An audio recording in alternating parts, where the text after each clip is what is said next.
je vous dis oser réussir, vous allez me dire oui, ok. Si je vous parle maintenant de la peur de réussir chez l'entrepreneur, vous allez me dire mais de quoi tu me parles?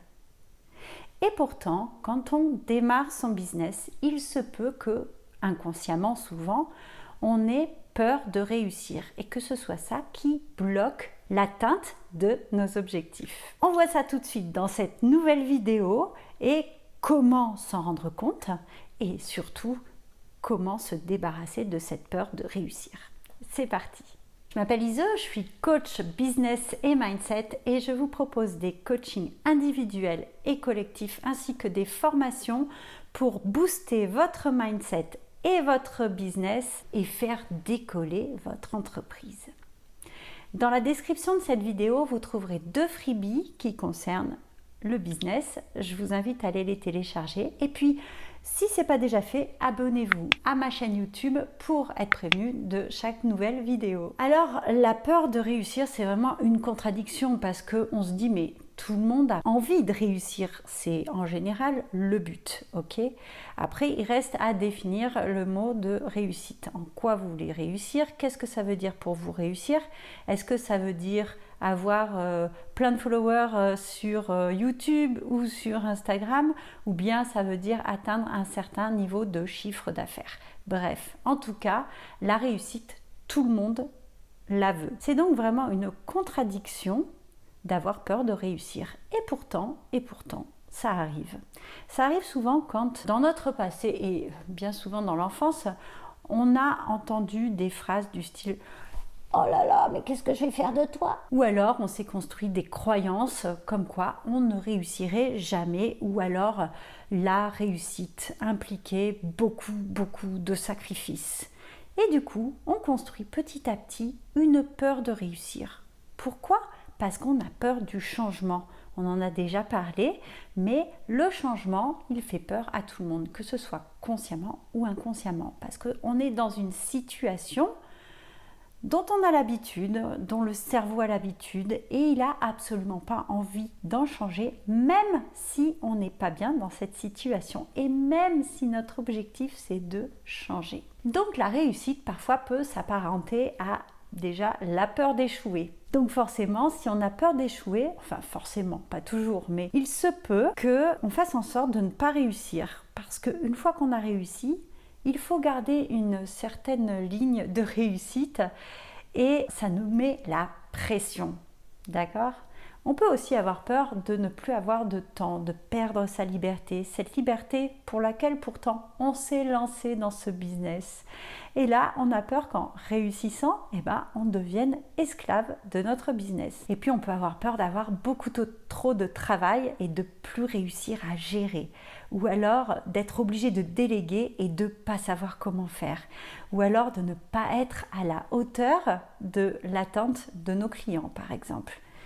Bref, ça fait une montagne de changements, une montagne de choses peut-être pour lesquelles on n'est pas prêt du tout. Et surtout, on n'a pas envie de perdre le contrôle. Ça peut être aussi des petites phrases comme « Mais si jamais je réussis, je vais changer. Si je gagne beaucoup d'argent, je vais devenir méchant, pas quelqu'un de bon, une mauvaise personne. » Non, tout ça, ce sont des croyances limitantes. Et puis il y a aussi la réussite, ça se mérite. On en a parlé tout à l'heure. Je dois travailler vraiment énormément pour réussir. Est-ce que je le vaux bien ? Estime de soi ? Peut-être un peu. Donc, on fait un peu de l'auto-sabotage. Et en fait, on accélère et en même temps on freine. Donc, on fait du surplace et ça avance pas et on se décourage. Et à la fin, on se dit, bon, ok, je vais retourner dans mon salariat. Ok, avant ça, on va voir comment faire. Alors, comment reconnaître cette peur de réussir ? Imaginez-vous déjà en train de réussir. À quoi ça ressemble ? Est-ce que ça vous fait hyper envie ? Est-ce que vous avez vraiment hâte ? Ou vous avez en fond une petite crainte quand même qui est là, sournoise. Donc, si vous avez une crainte, peut-être que vous avez peur de réussir.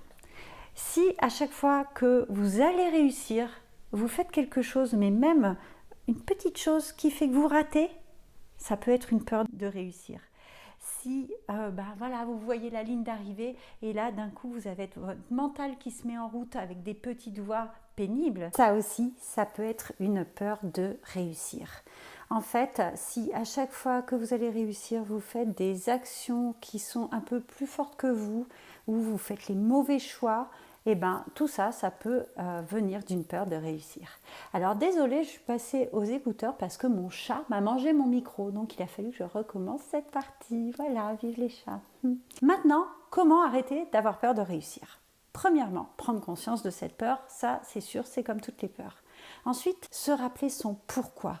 Pourquoi je veux faire ça? Pourquoi j'ai créé ce business? Pourquoi j'ai envie de réussir?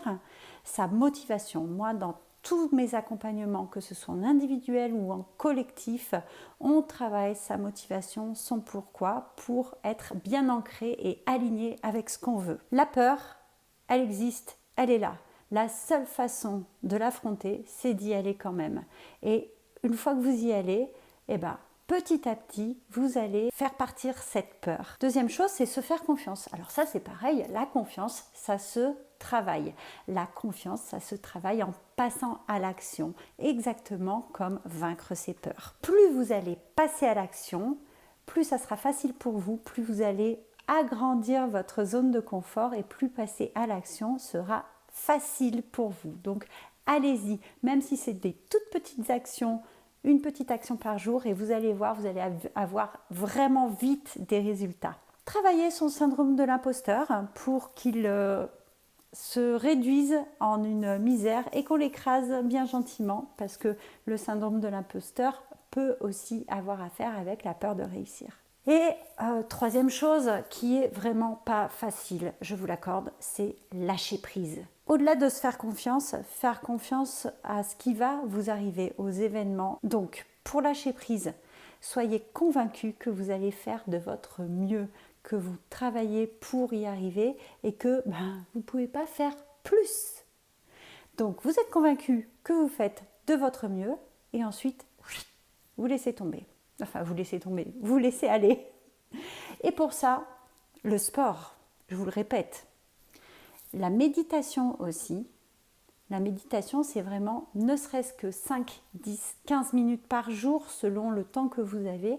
C'est vraiment une super méthode quand vous êtes tendu, quand vous sentez que c'est un peu dur pour laisser aller et lâcher prise. Et dernière solution, vous faire accompagner. C'est jamais une mauvaise idée de se faire accompagner par évidemment un coach. Moi, par exemple, ou en suivant une formation, un coaching collectif. Bref, faites-vous accompagner. Ça sera toujours un énorme investissement sur vous-même, mais vous le valez bien, donc faites-le. Et au moins, vous saurez que vous avez mis toutes les chances de votre côté pour atteindre votre objectif de réussite. Voilà, j'espère que cette vidéo vous a plu, que vous avez les clés pour faire partir cette peur de réussir. Et puis dites-moi en commentaire si vous la ressentez, cette peur, et si vous avez d'autres méthodes pour la faire partir. Et puis aussi, merci de laisser un pouce sous cette vidéo si elle vous a plu. Et moi, je vous dis à bientôt pour la prochaine vidéo. Ciao, ciao!